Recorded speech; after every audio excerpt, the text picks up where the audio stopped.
everyone! It's me, Nessa. So, ayun. I'm new here? Ha?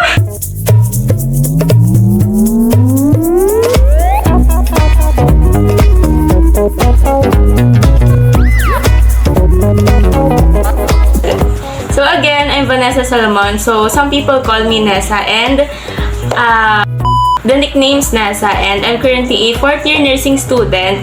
So bakit ako nakaganto? Kasi may duty ako, yes. And ayan, get ready with me. So ayun nga, I've mentioned before na meron akong vlog, but I stopped midway kasi hindi ko na siya masyadong na-uploadan, ganun, because of my program, which is nursing nga, and very demanding talaga siya. So with that, mas na-focus ako dun sa academics ko and no time for my channel. Pero ayun, I will do some uploads and I will show you my journey and how I navigated through my nursing journey. Again, I'm a 4th year student and ngayon may duty kami and I have to get ready kasi some of my groupmates nandun na sila. Pero nag-vlog pa tayo ngayon. Galing! Pero ayun, so nagtataka siguro kayo, bakit ako gumawa ng bagong channel? Kung challenge na nga ako, diba? Because I realized during my absence sa YouTube, ayun, na-realize ko lang din kasi na vlogging is a part of myself, and I realized na parang hindi ako ganun ka-happy pag hindi nagpa-vlog. And lately lang din kasi parang nabalik ako doon sa video editing because I'm also a TikTok affiliate. So, I tried that. And na-realize ko na, uy, nag-e-edit ulit ako. So, medyo masaya ako ngayon. Ayun, tapos naisip ko, and my mom also suggested na why not try to create a new channel again?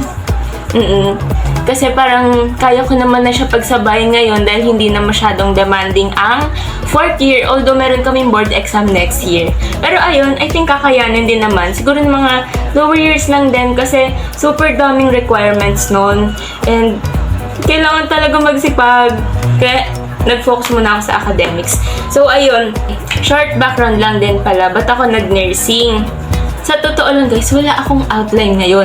Kaya medyo palipat-lipat tayo ng topic, no?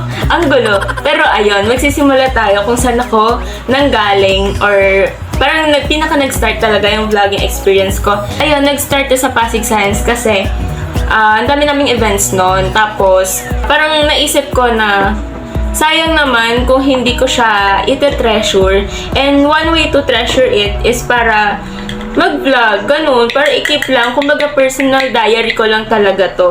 I earned some income through vlogging, pero yun nga, dahil hindi ko nga masyado na maintain and consistently uploaded.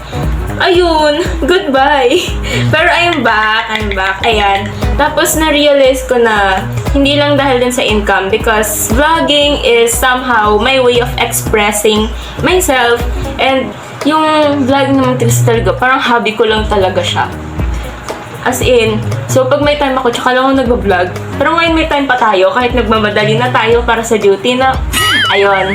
Tapos, nag-start ako mag-vlog during my 9th year sa Pasig City Science High School. So, to my fellow Pasians, hello! Shout out! Tapos, ayun, and it continued until my college days. So, nag-vlog din ako nung mga college events namin sa nursing. Tapos, ayun, hanggang sa mas napili ko na maging productive academically. Pero yung nursing naman kasi, parang hindi ko talaga siya gusto talaga. Kasi although nagsimula siya sa childhood dream na kasi yung kapitbahay namin si Kuya Alot. Hi Kuya Alot. Nurse din siya, pero sa Saudi siya. Tapos nakikita ko siya lagi dati naka-white nung nag-aaral pa siya. So sabi ko, wala, ang ganda tignan naka-white. So parang gusto ko din na naka-white kasi ang linis din tignan pag naka-white, diba? So idol ng mga kabataan noon na pag maganda, edi nice, gusto ko ng ganong profession. Tapos naging totoo siya guys, from dream to reality. And takot pa naman ako sa injection, so hindi ko rin maisip na tinapangan ko yung loob ko para mag-nursing. Pero ayun, thanks to my mom na din, siya yung nag-encourage sa akin na mag-nursing ako kasi yung nursing naman, nagugustuhan ko naman siya kasi yung pinaka-standard ko talaga in choosing my profession is first, dapat science-related siya. Tapos, gusto ko rin tumulong sa mga tao and pag psychology kasi, naisip ko din yan noon before.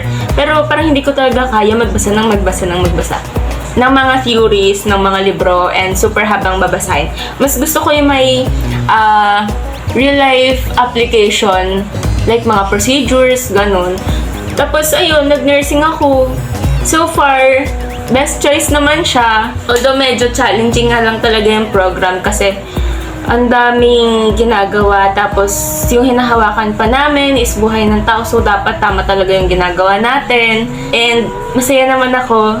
Masaya naman guys, as long as you know yourself na kaya mong panindigan yung decision mo sa buhay, in your career kasi ito na magiging future mo and future, parang magiging major part of your life na.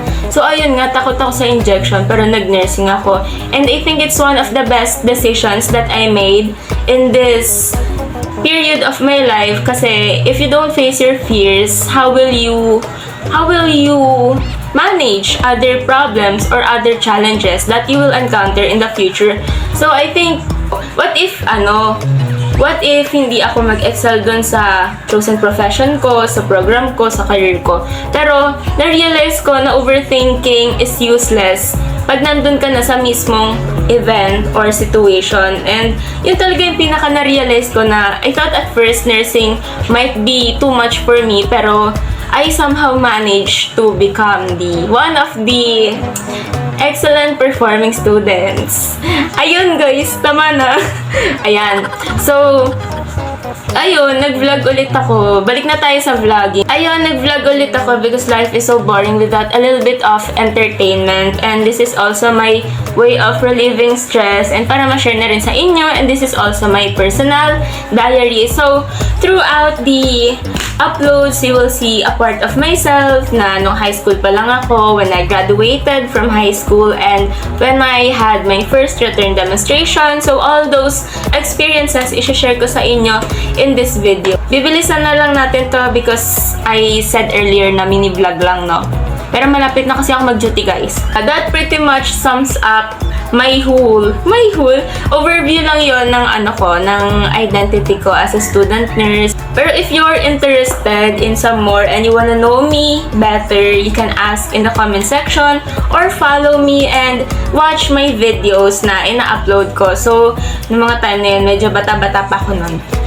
Yes, mga bata-bata, atabs pa tayo nun. So, please bear with me. And ito, simple makeup lang because hindi pwede sa amin yung heavy makeup talaga. And baban ko na lang to.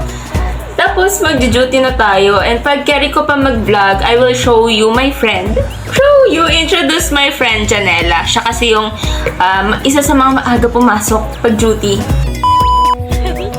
So that's all for this video. Thank you so much for watching. Please do like and subscribe if you wanna know more about me and how I navigate through this journey of mine. And if you have any questions, sana may tanong kayo sa dami ng sinabi ko. Please comment down below and I will surely answer that. See you in my next vlog. Bye!